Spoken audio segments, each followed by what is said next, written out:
Hi everyone, this is Sharam. And this is Aaron. And this is Locker Room Talks.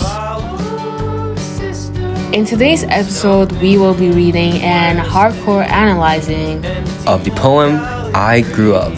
by Lenore Kishig Tobias.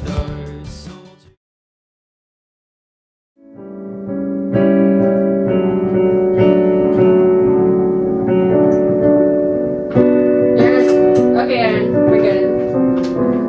Thank you. Thank you. Thanks. Thank you. Thank you, Aaron. Okay, welcome back, guys. So clearly from the title of this episode, we are going to be talking about poems. Oh my gosh. Tell us the poem. Okay, the poem is going to be I Grew Up by Lenore Kishig Tobias. So obviously before we get into the poem, we have to talk about the author. We need some background information, obviously. Yeah, I guess so. Because, honestly, if we want to do a full analysis of the poem, we need to at least expand our knowledge and research about the poet herself. Yeah, understand what she's going through, like her ideas, stuff like that. So Leonore is the eldest of 10 kids, guys. 10 children. This is insane. I am the eldest of just 2, and I'm exhausted. I just can't. So I don't even want to imagine. Either way, she's the eldest of 10. Yeah, you kind of look exhausted, to be honest. Okay, let's chill out. This is not about me. This is about her. She was brought up, her parents brought her up as a storyteller because they'd read books and stuff for her. So that was really nice. I'm imagining her sleeping in her bed and then them reading books and stuff in the movies. But probably not like that. I mean, something similar. If you have children, you at least have to do storytelling or some sort. So Yeah. I do see her as her being a poet. Yeah. I do see that. Yeah.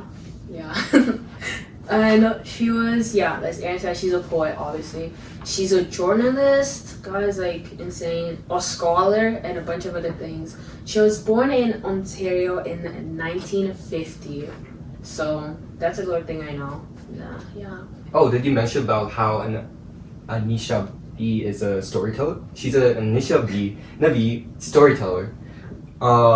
Just something to add that Anisha B is an indigenous group that lives in the regions of Great Lakes region of Canada, and she's a poet and an advocate towards indigenous people. Mm-hmm. And it kind of gives us a context of since she's an indigenous advocate and a writer, we can totally see what we're going to see in this poem. We're probably going to see something how this is probably going to be what do you call this, something to speak out of indigenous probably children. I can see and based on the title I Grew Up, who knows, maybe it could be foreshadowing something about how she grew up in this area about, or being or something about indigenous, or being discriminated against because of her indigenous identity. Yeah.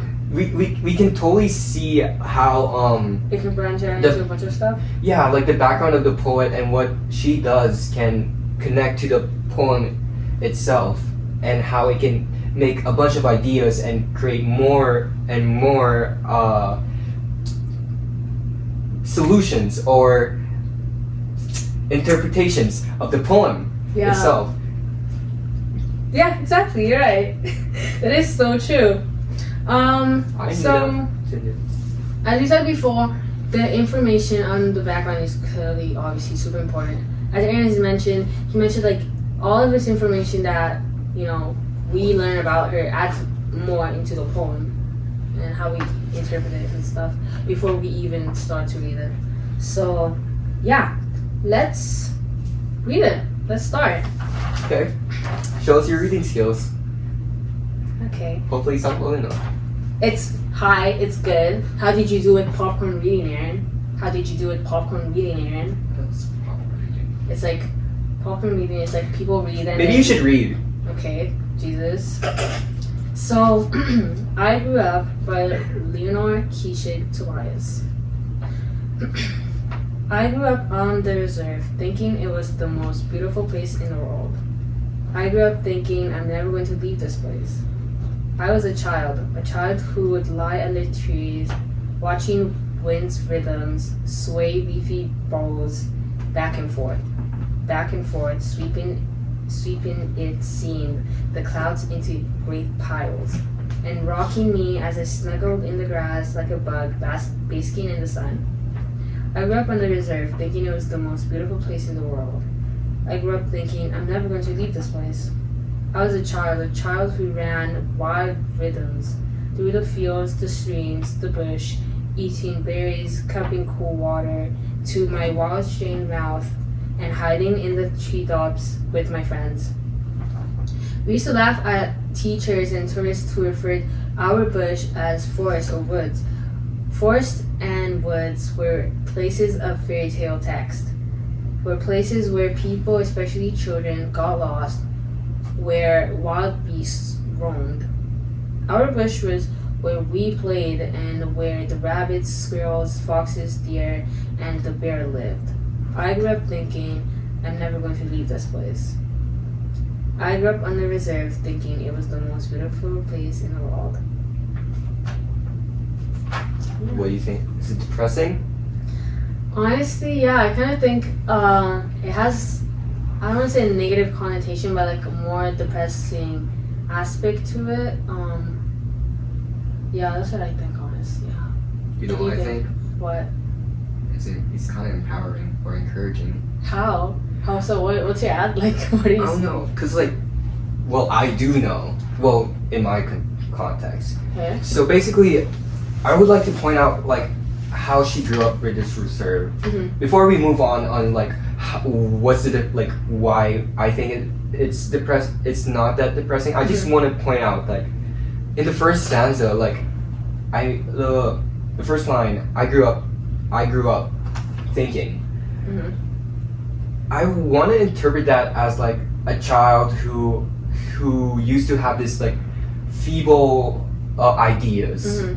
You know how like when your mother told you, oh, you're gonna get cancer when you're gonna stare at the microwave too long. Mhm. Yeah. It's like a this false Pretense or something. pretense. Yeah, like it's something like you're trying to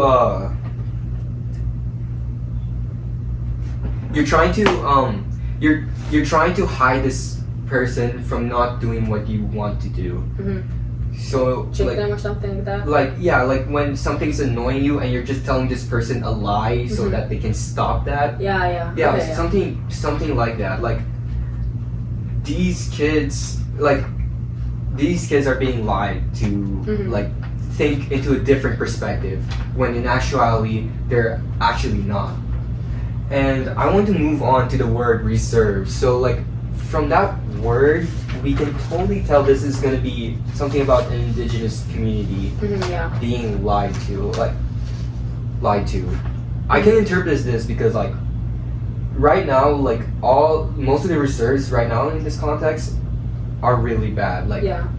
bad water, land stolen, Exactly. and bad housing. From this context I can tell like this poem is gonna be talking about a place where native people are forced to live, but they can't necessarily leave, but Yeah, that's true. So. because that's all they can earn, and that's literally, and they're being told like this is the best that they can get. Yeah. Because in the first line they said like how like in one of the stanzas they said like I'm never going to leave this place, because they think that they're being told that they're never that this place is the perfect place. Mm. And so like there's nothing else when they leave the reserve, there's nothing else that's Okay. gonna beat that place. Yeah. So essentially you leave like that. Okay, but like, how is it empowering? Because I see it as depressing. Because like you said, she's like, oh, I grew up on the reserve thinking it was the most beautiful place in the world. So like, the way I see it is like, oh, she's a young child she grew up, she was growing up, she's like, oh, I live in this wonderful place, I love it so much, I'm never gonna leave. Which is like, the depressing aspect to me is that, you know, she grew up, she matured or something, and she's an adult now, she's like seeing her life like in the past, she's seen how she grew up and stuff. And while it may seem like it was the most amazing place as a child, she like now realizes it's not. It really isn't all that beautiful. Which is why I think it's depressing, because, for example, if, you know, I grew up somewhere like that I found beautiful, amazing, and then once I was grown up and adult, I'm going back into my memories, thinking about everything that I went through, and I realized, oh, this is not as good as I thought. It's like maybe worse or something like that. Yeah. Then I'd be like, oh. Well, You know? for me, because like I kind of the thing I did interpret it as depressing, but Yeah. as soon as I found out like the poet's background, Mhm. that she's an advocate, she's a writer, she speaks for indigenous rights. Mhm. I just think it's empowering due to the fact that she wants to let people know that the reserves are like not necessarily the most, she wants it, like, it's not necessarily the perfect place, and she wants to spread it around because people think that it's a perfect place and that Native people should live in there. And that's all the indigenous people can live on. And I do think it's encouraging because she wants to spread the message further. And she's as the speaker is essentially like sharing her thoughts about the reserves, and she wants to speak about it. Yeah. And she wants to speak out the problems and how she used to live in a delusion, and like she used to be delusional as a child, and now she's free from it. She grew up, she's mature, she has different ideas, and she's lucky she didn't get stuck from that idea that the reserve is a perfect place for her and she lives there forever. That is a really good insight, honestly. But yeah, I still think, I do get where you're coming from, but I do still think it's like, it has more of like a depressing aspect to me. I don't know why, I just feel that is what it is. Like the use of the was continuously, the way she's like, oh, I thought it was, I thinking, like we both agree that she used to live in this idea that used to be not her. Like she was this different person in the past. Yeah. I totally agreed. Like she did state how happy she was as a child. Like she didn't care. Like, I mean, we can interpret children. Like she was a child. Yeah, she had like a feeble mind. She was like impressionable. Like, what do you think of children? Like, would you touch a child? Even like would you? Wait. No, would you touch? Wait. Would you like touch a child that run over that came back from like a playground? Like, would you touch your child after playing from like the playground? Yeah, like clean them up and stuff like that. That's nasty. You do not know what they're touching. Okay, no, I don't understand. So like if they're playing in the playground, obviously if they're coming back, I'm gonna be like, oh, are you okay? I'm gonna clean them up and stuff. No, but because they're like dusty. Okay, personally, I would not touch my child until Your they child? take a bath. Until they take a bath. Okay. Okay, but like moving on, like children do not know what they're at. Like they do not know where their stage. They only know what they only know is playing. They only have their like. That is all in their head. Like the only thing that's in their head is like, oh, I wanna have fun. I wanna have fun. I wanna have fun. Yeah. They're not necessarily seeking problems. They do not care about other people's problems. Well, they maybe do, but they do not know the highest problems, like poverty. Yeah. They don't realize. They don't just like. It's not something like that's in their head. It's not something that should be in their head because they're children. You know, they shouldn't be worried about like, oh, am I gonna get to eat kind of thing. I don't think they should. And the word "grew up" just highlights how the character progressed throughout the story. Like how it kind of characterized herself as a person. Like she progressed into this state of like, oh, I finally realized. I think the word grew up, the statement I grew up Yeah. in the poem is such a big factor. It really states how the speaker herself is free. Like, I understand like that. You're saying that her growing up, she's maturing, she's understanding, she's realizing the issues she had, the root of her problems, kind of thing. But honestly, I kind of do agree with you there. I do agree that her growing up, she understands, she realizes. I like the word they use, realizes. That it's not her childhood. The way she grew up wasn't the best, which is still why I think, while there is an empowering aspect to it, there's also a depressing aspect. We can't just ignore the two aspects. There's two. There's always going to be the two aspects, or even more than two.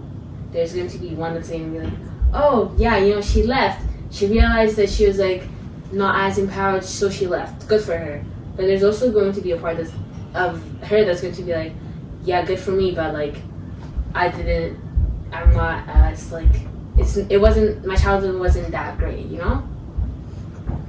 Yeah, I do agree with that. Like, not necessarily because like the speaker herself is trying to spread a message that she used to live in a past where she did not like, and she probably regretted it too. Like, like, do you notice how she's using the words I was? Yeah, the past tense. Yeah, like most of it's past tense. Mm-hmm. I kind of use some I kind of inference it as her regretting like how she Yeah. she said she used to live at that mind. Yeah. I think she uses like the was in the past tense. I think she uses it more as in a negative light, like a negative connotation, because like you said, she's regretting. Ooh. The way she's... I know. She used a lot of ironies. Yes. Like, I used to grow up thinking that this is a beautiful place. I used to grow up thinking that I will never leave this place. Yes, exactly. Like, they never... even though it's not pointing out the iron, it literally is speaking out to you. Like, you can literally tell, like, it's kind of foreshadowing that she did leave the place. Yeah, it is. Like, she did leave the place. Yeah. I really like how she used the repetition as well. Like, all those lines. Like, it kind of highlights how, like, have you noticed the structure of the poem? She first starts off, like, with that statement, and then all of a sudden it switches to a tone where like, oh, as a child, like I was so happy about this, and then all of a sudden it went to like, I grew up thinking that this was a beautiful place. Yes. Don't you think that it's like kind of highlighting how like the way it like I understand what you're saying. I understand. So you're like, oh, it's highlighting the way it changes. Like it changes like the switch, kind of. Yeah, it's highlighting the switch, like how immediately changing tone. Yeah, I think it's highlighting how the switch is highlighting her feeble mind at that point. Yeah. Also, like she kept saying that she was like, oh, I'm never going to leave this place.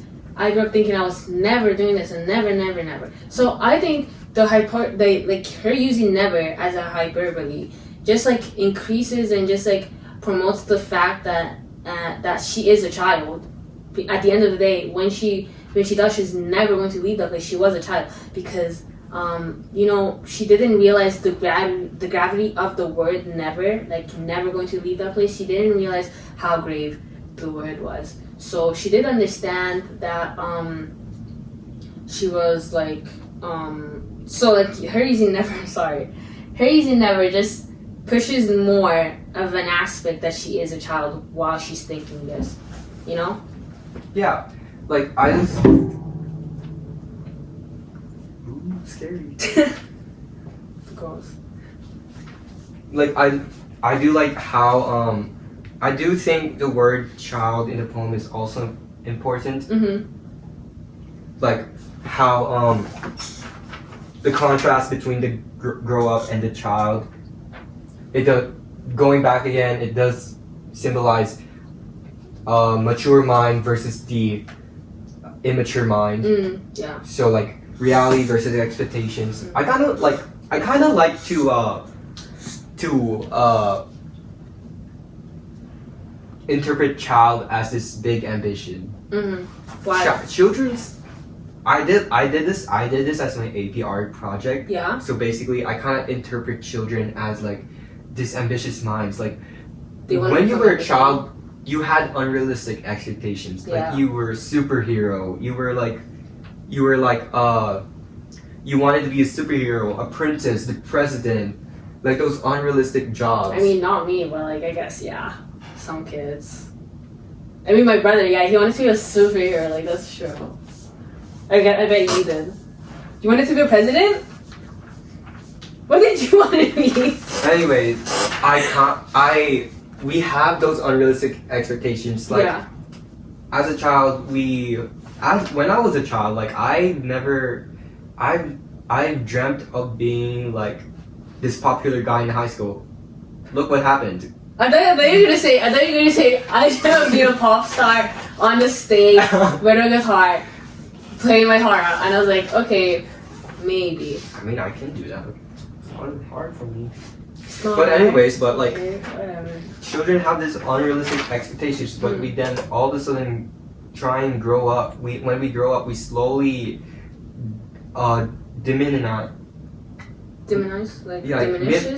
minimize that expectation. We start becoming more realistic, and we're starting to see the truth. The truth of our ideas. It's kind of relating to this, like how she grew up. Like she was put into the real world. And stuff. Yeah, she finally saw the real world, and she no longer is in that fantasy world where it was perfect. That's true. I mean, when we were children, we never knew about tax. Like, we never worried about rent. Taxes, bro. I still don't know how taxes work. It's really bad, but I still don't know how taxes work. Like, what the frick? When you're 17, At least I'm not 18 yet. Like, I still have. you're gonna be 18 first. Okay, but still, I can just ask my parents to teach me or something. Taxes are insane. Freaking weird. So, like, how do you think the Oh wait! I want to talk about the setting. Okay, I like how like throughout the freaking poem, I like how the setting was around nature and how it just involved nature and talked. It was just surrounding nature, and I think that adds more into the fact that she's like of native background and how those of native like background and ancestry, they are more connected to nature because they believe that we are all one and stuff like that, and that we give into the earth. We should just take what we need, things like that. And I think I really like how nature is just like a big subject in the poem, and how you can see it throughout the whole stanzas, throughout the whole poem, and just like there's always elements of nature. Nature is a big part of native culture. Yeah. Connecting to nature is a big part. Like, have you noticed? Okay, in this line where it says, "We used to laugh at teachers and tourists who refer to our bushes as forests or woods." I would like to interpret tourists and teachers as